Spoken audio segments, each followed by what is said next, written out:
Let me ask you a little bit about, so you built this relationship with this laundromat owner and he got to a point where he was ready to sell. How did you guys come to the agreement that essentially you would take over the business by just assuming his debt? How did that all play out? So he got to a point where the personal debts associated with the laundromat, including the existing debts, along with his relationship with the landlord, had soured. The lease was coming up and he was not going to be given an opportunity to renew. And then some external factors kind of came to bear, and he was being advised to file bankruptcy. By assuming his debts, I gave him the opportunity to not without risk. And one of the debts was hard to explain, but essentially junk.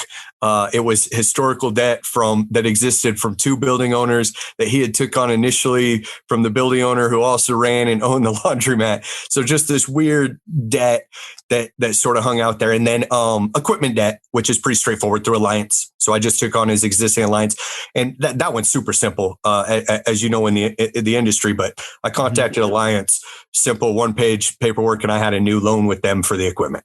3-year, and it's almost paid off. Awesome. Yeah. Well, what made you feel like, okay, so when I look at a situation like that, I'm like, okay, because this is your first laundromat, right? So yep. I work with a lot of first-time buyers, and rightfully so, a lot of people are just very afraid to pull the trigger on that first one. And you're not only pulling the trigger on your first one, but you're taking over the debts of an owner whose business obviously couldn't support his debts. Right. So what made you feel like, yes, this is a great idea, I'm going to do this? You know what I mean? Unbridled optimism. Yeah. I didn't know what I didn't know. Yeah. I did more research when I went into vending, which was a lower risk than I did going into laundromat. It went very quickly. I started talking to him, and within a couple months it was done.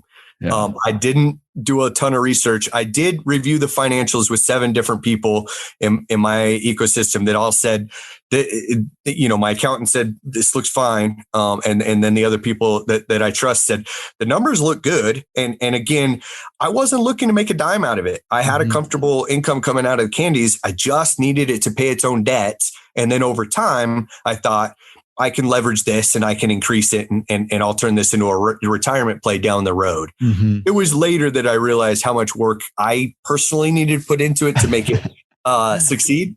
And the timing couldn't have been better with that realization, because 2019 quickly turned into 2020, right. And a lot to figure out during that time. Yeah. So would you do it again if you had that opportunity? Yes, I do 2 things differently. Okay. Tell me that. I would have negotiated the debt way, way, way down. And then the other thing I knew nothing about. And so when I went to negotiate the lease with the landlord company, who's a big builder here in Colorado, very successful company, I'm talking with the CEO and the CFO, and I'm in there by myself, yes. and they're like, well, this is what we give you. And I was like, I'll take whatever you say. Right. I'm the anchor tenant. There's several stores in the business, but in the building, but I'm by far the biggest. I didn't know the term anchor tenant. I didn't know what tenant improvement allowance was. I would do all those things. I would have actually hired an attorney to help me navigate the process, and we would have negotiated the ever living love out of that lease, and we would have got a more favorable terms on the debt as well, because the debt is through the landlord. Right. So I could have got because they were very motivated to get somebody to take the business over for the same reasons as the business owner was motivated to sell it. They had the same. They had a big 5,500 amount of space that already had a plant built out, already had a laundromat built out. Mm-hmm. They would rather somebody just take it. So I had more power than I realized. Right. I didn't know what to do with it. That's the only thing I do differently. But otherwise, I definitely would have taken it over again. Yeah. Okay. So you would just you said 2 things: negotiating the debt down. Was there another one? The lease and the debt. Oh, and the lease. Yeah. Were you able to get a long-term lease from them? or no? Yes, Okay. I did. And we're actually working to renegotiate that. I'm taking on more space in the building. Oh, nice. Well, use that as an opportunity to negotiate your current lease down again. We're working on it. Now's a great time to be negotiating for a lease. So, yes, sir. Okay. So you would do it again, and you got a couple of things you do differently. Would you recommend someone else do it as a way to get into their first laundromat? Yes, but you have to have the tolerance, and you have to have the I had the ability to come and go from the candy business as I needed to. Mm-hmm. So I wasn't tied to a normal 40-hour work week. Mm-hmm. And then when I deployed during that time frame, even when I had those things, I had enough income coming in that it didn't interrupt my activities. So I had the flexibility to go fight the big fires at the laundromat and solve unexpected problems that some people may not have if they're either too far, but really tied down to a real job, as it were. And I went into it expecting to not make income. Right. I just needed it to service its own debt. Yeah. Okay.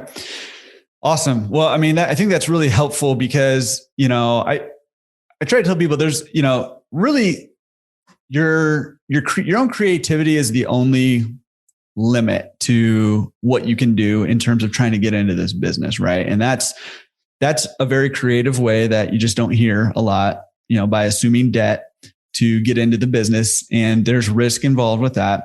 But one of the points I wanted to make is that for anyone looking to get into this business who maybe doesn't have a ton of money to invest into it, the thing that you did, probably not on purpose, it just as a result of your situation though, you built relationships with people in the industry, and that allowed opportunities to be presented to you, right? That allowed this opportunity to, be there when that laundromat owner was ready to sell, and you were able to get into that laundromat. So I wanted to point that out because there's a lot of people who sit at home in front of the TV with a laptop on their lap, scrolling through BizBin and BizBuySell, looking for laundromats for sale in their area.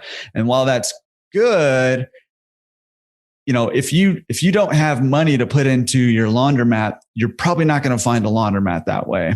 Right? You need to get out there. You need to start meeting people. You need to start creating opportunities for stuff like this to happen for you. So just wanted to kind of point that out because I think that's an important thing that leads to a lot of people's opportunities. And the people who are sitting around are like, oh man, you got lucky. Well, yeah, kind of, but you also were out there building relationships with people and put yourself in the path of that opportunity. So